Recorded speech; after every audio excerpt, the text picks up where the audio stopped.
Alhamdulillahi Rabbil Alamin, salatu wassalamu ala man la nabiyya ba'da. Tema e radhës të libri saktësimi i duas, por që përfshin edhe saktësimin e dhikrit, është dhikri me xhamat. Pra dhikri që bëhet në të njëjtën kohë, bashkërisht, me xhamat, në mënyrë kolektive.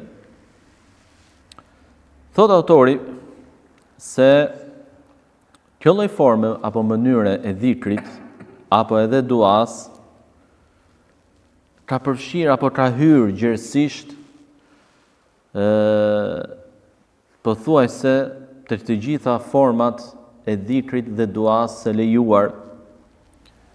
Kështu ka hyrë në adhurimet e përgjithshme, por edhe ato të kufizuara.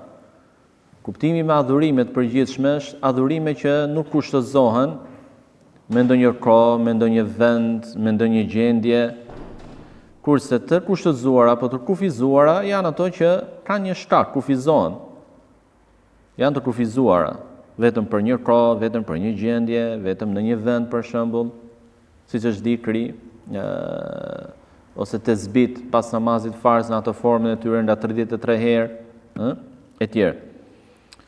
Apo thot dhikri edhe të kanë hyrë thot të lloj formash të palejuara, kanë hyrë thot edhe të dhikri pas namazeve farz që bëhet në përfundim të namazeve farz, pra kush dhikri me xhamat, por kështu edhe në ritet e haxhit, siç është tek rasti i telbijes, aset fjalës lebejk Allahumma lebejk, pra që e bëjmë xhamat në të njëjtën kohë. Apo të lbirat e bajrameve, pra që e bëjnë në të njëjtën kohë, dhe që ndodh, mblidhen të sheshi për shembull, dhe kur fillon personi që ka mikrofonin në dorë, të lbirën fillojnë dhe të tjerët në të njëjtën kohë. Jo, këto janë të lbira që bëhen në mënyrë individuale, do të vinë. E të tjera raste. Prandaj thot autori, kjo gjë për ta kuptuar më mirë, ka nevojë të përfshihet apo të përkufizohet me rregullin, me një rregull të njohur thot, që është se dhikri kolektiv, pra dhikri me xhamat, me një zë të vetëm, e keni parasysh, pra të gjithë në kohë, në të njëjtën kohë. Fshehur azi apo me zë të lartë, pra qoftë edhe me zë të ulët, qoftë edhe me zë të lartë,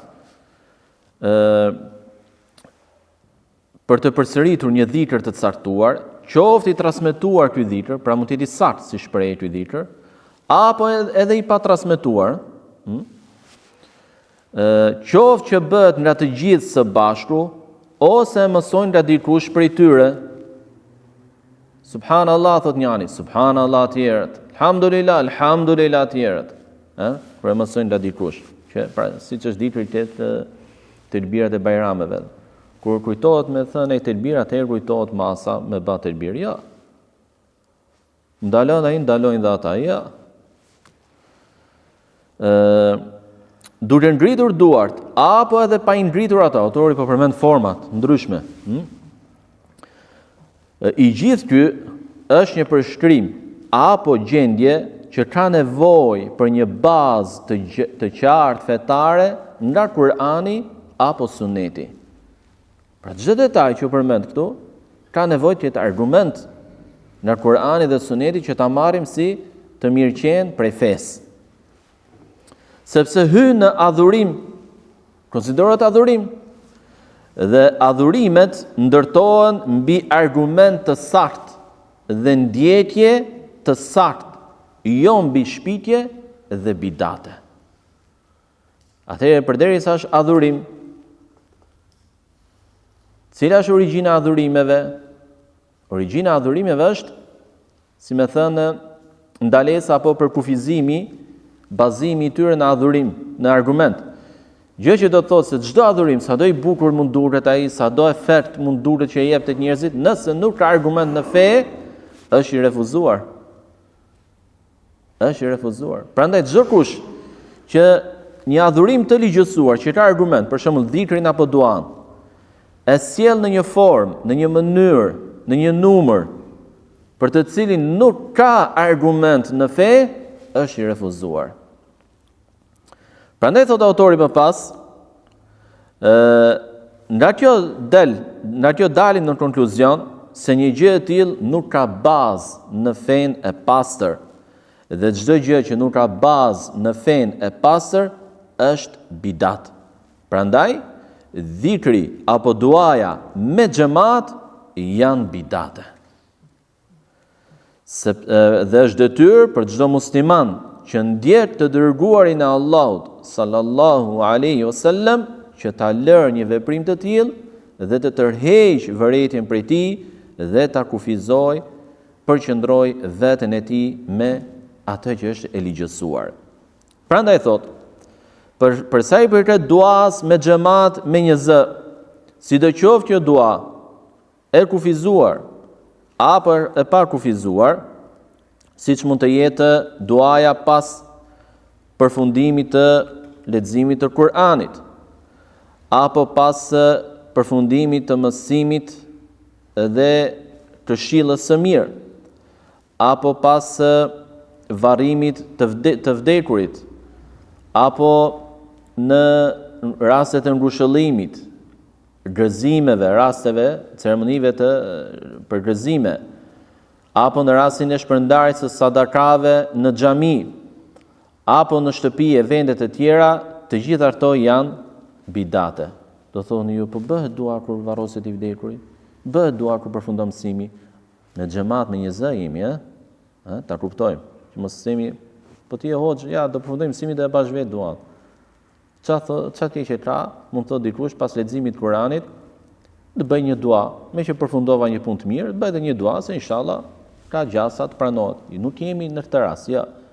Autori thot me xhamat në një zë. E kuptoni dallimi? Pra tjetër gjë ajo dhe tjetër gjë në mënyrë individuale. Kjo gjë. Por kështu edhe të dhikri me xhamat në një zë. Mos harrojmë të detaj. Sidoqoftë ai dhikr që bëhet për Allahun i pa kufizuar, apo i kufizuar, apo me përmendjen e emrave të Allahut, siç mund të jetë përsëritja e fjalës e emrit Allah, Allah, Allah, Allah, apo Latif, Al-Latif, Ya Latif, Ya Latif, emri i Allahut Azza wa Jall. Apo dikush thot Allah, tjetri pas tij thot Subhanallah, tjetri pas tij thot Elhamdulillah. Të gjitha këto forma thot, të gjitha këto mënyra, që ata pretendojnë se me një veprime të tilla po lartësojnë shpirtin dhe po pastrojnë shpirtin e tyre, të gjitha këto janë bidate, në kundërshtim me atë që është ligjësuar në fe dhe me atë që na ka mësuar Muhamedi alayhi salatu wassalam. Gjithashtu thot, veprimeve të tilla bidate mund t'i bashkangjiten më vonë edhe bidate të tjera, pra të shtohen. Bidati sjell bidat. Si duke caktuar për to një vend të veçantë, një orë të veçantë, ditën apo natën, një javë, një ditë në javë, një muaj në vit, një gjendje ndër gjendjet e tjera e kështu me radhë.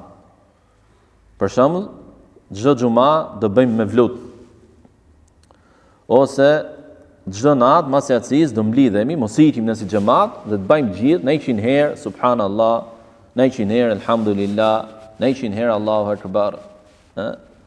Ose në ndonjë vend veçantë, kur ikim atje do themi kështu gjëra për të cilat nuk ka asnjë argument. Por kështu thotë edhe lërkundja apo përkulja gjatë dhikrit, Subhanallah, subhanallah, subhanallah, subhanallah, siç e bëjnë sufistët. Keni vënë re? Ato kanë dhe ato shpartallimet e veta për të cilat folëm dje, ato ekstazat e veta që kalojnë ekstaza në çmenduri, që kalojnë, ato që ngjajnë si ato grupet e metalikave që vetëm i kitari mungon dorë atyre dhe me ato florë të gjata s'kan dallim nga ato ACDC-të e tjera ato qafirat e ndryshëm.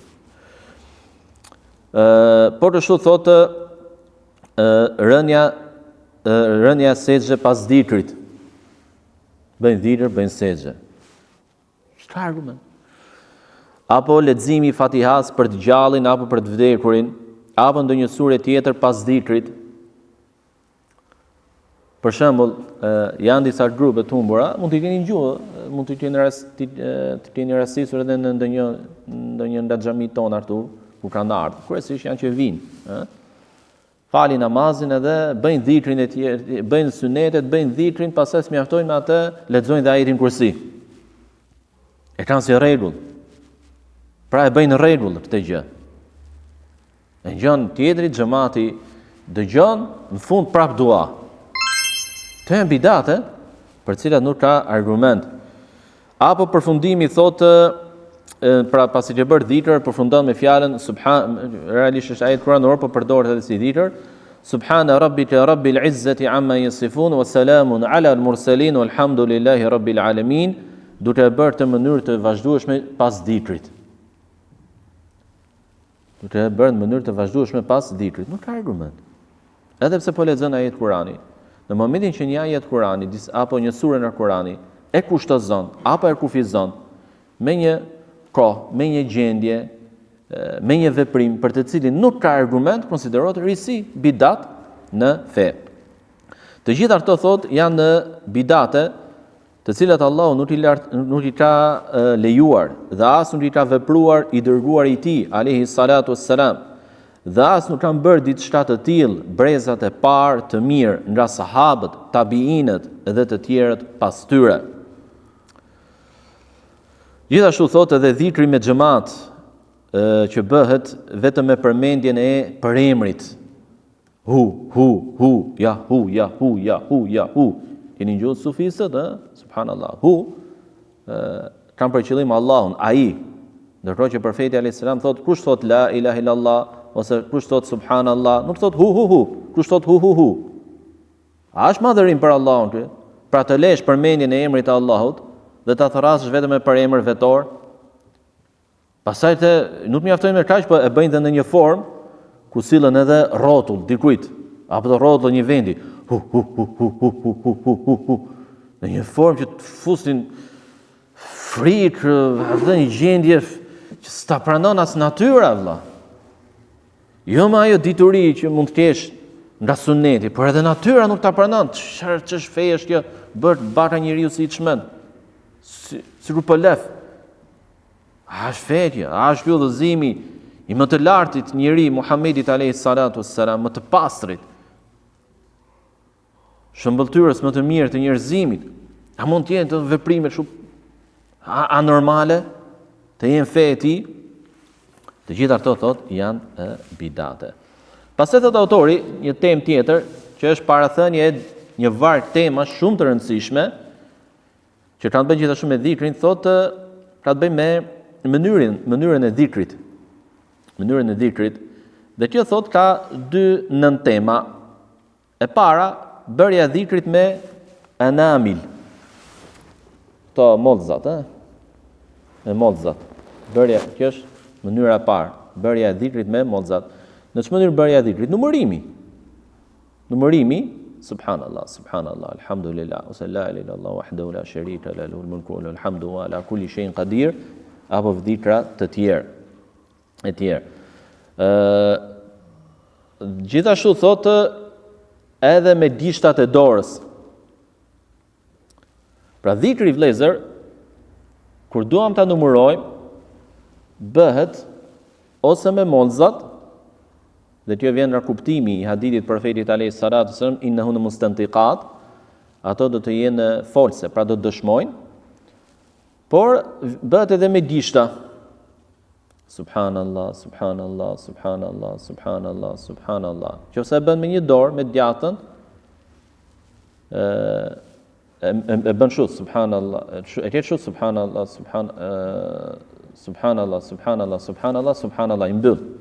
i mbyll, Pastaj, nëse do vazhdosh po merr të dorë, e hap prap dhe i mbyll prap. Jo ti numërosh duke hap, por e hap prap dhe i mbyll prap. Subhanallah. Por lejohet bëhet edhe me dy duar. Subhanallah. Subhanallah.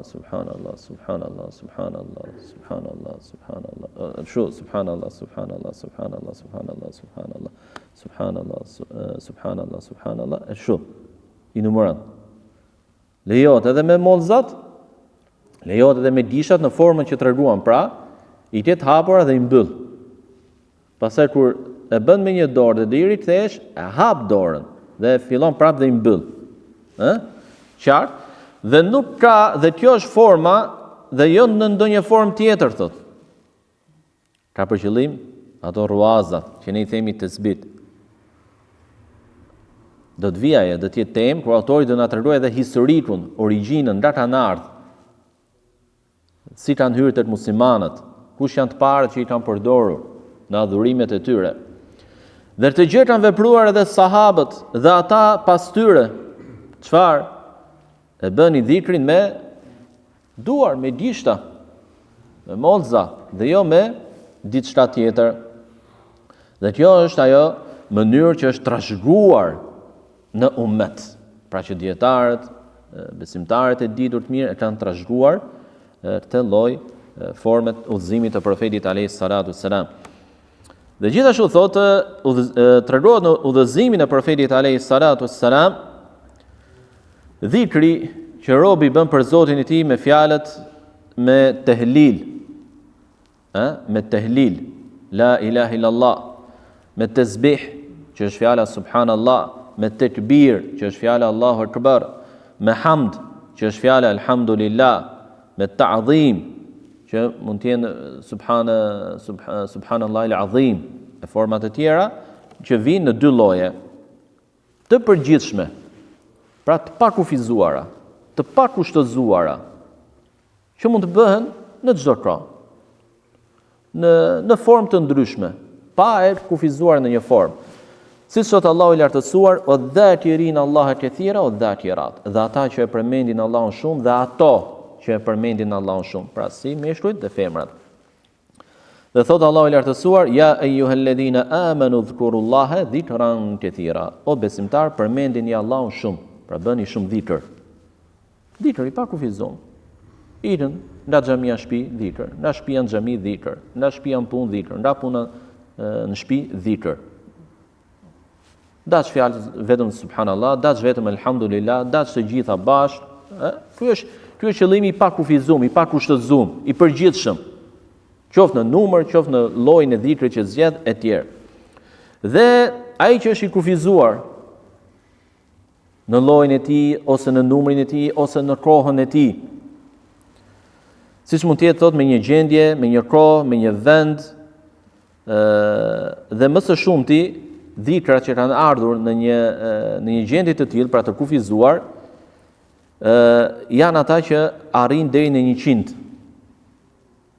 Për shembull thot 100 herë la ilaha illallah, 100 herë subhanallah, apo fjala subhanallah, walhamdulillah, wallahu akbar, nga 33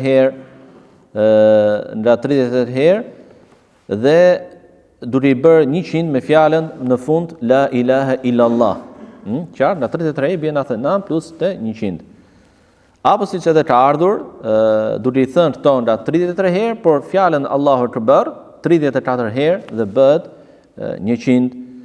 Dhe muslimanët, thot autori, duke falendëruar Allahun e lartësuar, thot, vazhdojnë ta bëjnë të dhikr në numër të kufizuar, pra siç është dhikri pas namazit e tjerë, me duar, duke numëruar me gishtat dhe me mollzat e gishtave të dorës së djathtë. Thot autori, Allahu mëshiroft.